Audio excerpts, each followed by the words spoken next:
Hello everyone, welcome to back my channel. I hope everyone is having a wonderful day. Before starting the video, please go ahead and hit the subscribe button and give this video a thumbs up. The Young and the Restless spoilers and updates tease the poisoned bourbon bottle could make a reappearance. Will an Abbott be the next to attract suspicion? The latest mystery on Y&R could take a more intricate twist based on the final location of the missing bottle. The dagger and the bourbon bottle and glasses went missing shortly after the murder of Damian Kane, Jermaine Rivers. The dagger vanished, along with the presumably drugged bottle of bourbon from Kane Ashby's Billy Flynn private collection. The glasses that Kane and Damian used also went missing from the crime scene. Nick discovered the dagger in the bathroom of his sleeping car, but there was no trace of the bourbon bottle or the glasses. Given that Nick is clearly being set up, why didn't the person orchestrating this frame-up also place the remaining evidence in his sleeping car? Carter Vincent Stalba is currently our prime suspect for the murder. So let's delve into what his mindset might be. Carter is a loyal employee of Kane who would do anything for him.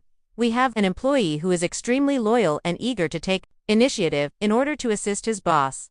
Carter might have eliminated Damian, since he was obstructing Kane's route to Lily Winters, Crystal Khalil, and set Nick up to disrupt the new. But Carter might unleash another unexpected twist if he decides to place the bourbon bottle onto someone else. It's possible that Carter will escalate the situation further by implying that Nick had a partner in his wrongdoing. Could it be that an Abbott becomes a scapegoat as well, and framed as an accomplice in Damian's murder?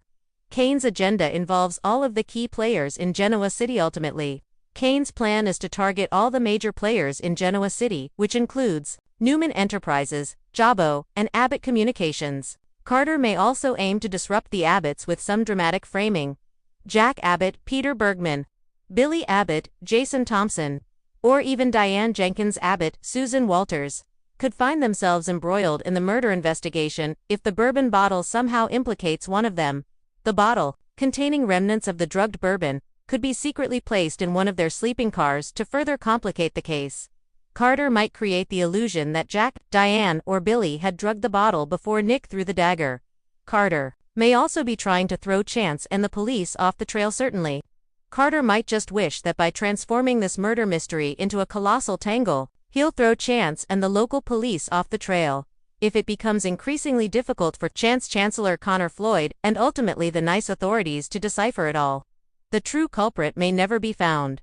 This turmoil could serve as a tactic to evade the consequences of murder and ensure that Kane is not implicated in any wrongdoing. Nevertheless, Y&R spoilers indicate that the missing bourbon bottle and possibly even the glasses may resurface somewhere down the line. So stay tuned for further updates on the next surprising revelations. Be sure to catch up on everything happening with Y&R right now. Come back here often for the Young and the Restless spoilers, news, and updates. The evening at Abbotsford, the iconic Abbott estate, is cloaked in elegance. A gala fundraiser for the Chancellor Foundation is underway. Among the glittering chandeliers and impeccably tailored gowns, the Abbott family stands tall. Jack, Billy, Tracy, Ashley, and even the ever-stoic Victor, whose presence looms large over the proceedings.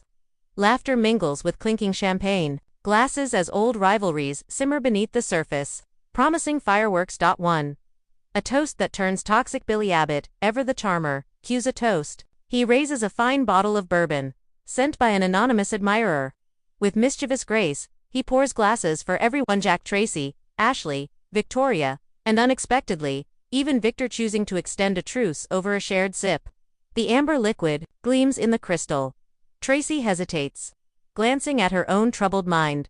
She's battled anxiety and stress since her controversial decision-making in Abbott Enterprises, yet she sips delicately.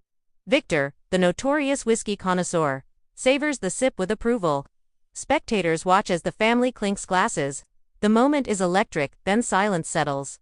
Moments later, Tracy's face reddens. A heady dizziness overcomes her. She staggers, bewildered. Jack rushes to steady her as her vision blurs.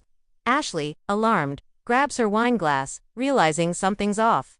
Tracy collapses into Jack's arms. Panic ensues. 2. Chaos behind the glamour.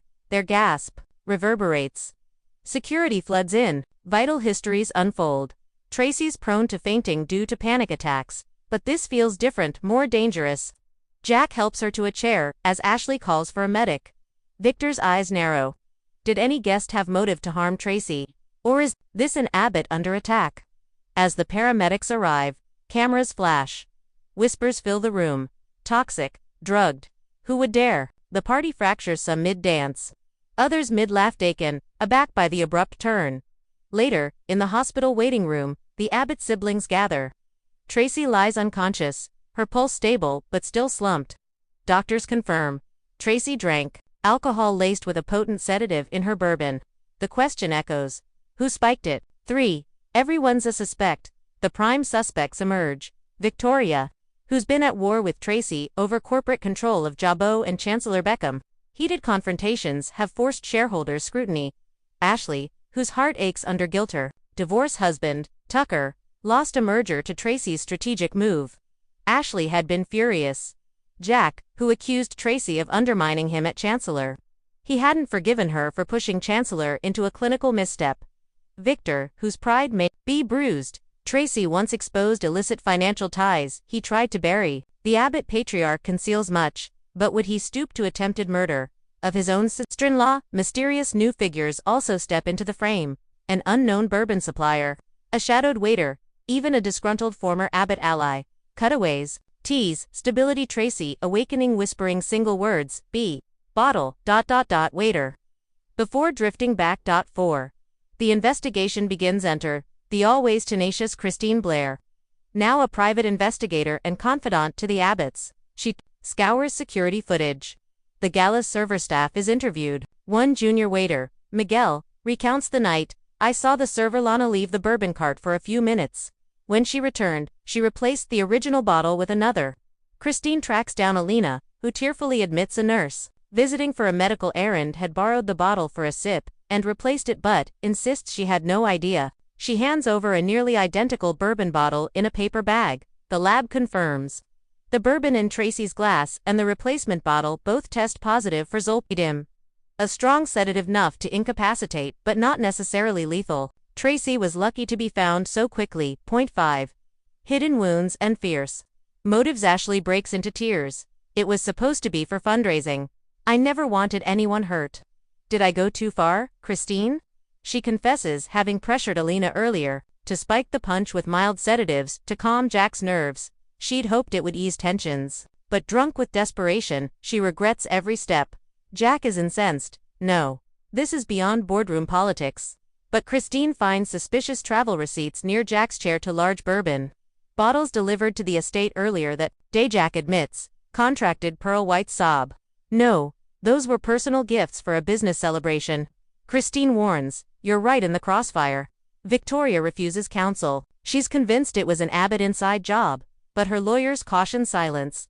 Victor goes silent, brooding. Financial audit trails show a transfer of $6,000 to Dr. Syra Chagani, Tracy's psychiatrist, who also happens to be an old flame of Victor. Could Victor have bribed her? Or is she protecting someone? Added fuel.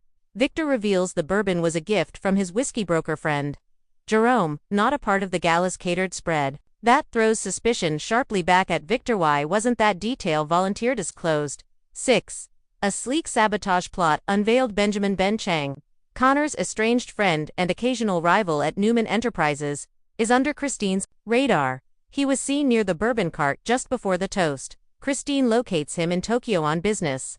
Out of reach, maybe. But then, text logs reveal a cryptic message. Your sister takes the fall. Letter by letter. To whom? Christine wonders, but she sees urgency. Ben had sneaked in and left behind traces mahogany fingerprints from Grenelle on the bottleneck. A rare lacquer, unique to a collector's cork grip. She tracks that to the Abbott Gallery room where Alexis Nelson, Phyllis Summers, and Nikki Newman had visited earlier to preview Abigail's painting auction piece. Alexis had dropped a mahogany cufflink. Christine collects it. Meanwhile, Tracy slips into consciousness. She gasps, VICT ... or ... Not Jack. The bourbon, Miguel. And lapses. Miguel appears cooperative but distraught. He says he saw Ben handling the bottle for a moment from his vantage. It looked accidental. But he could only guess. Christine cross-checks flight logs. Ben flew in that morning. Flew out mid-toast. He had the perfect window. And a motive. Revenge for Connor. No revenge for Victoria's victory over him in boardroom politics. With Tracy out, Victoria looks weaker. 7. Victor's admission, Ashley's breakthrough. Victor corners Christine in the gallery. He confesses to hiring Jerome to jumpstart a sale, among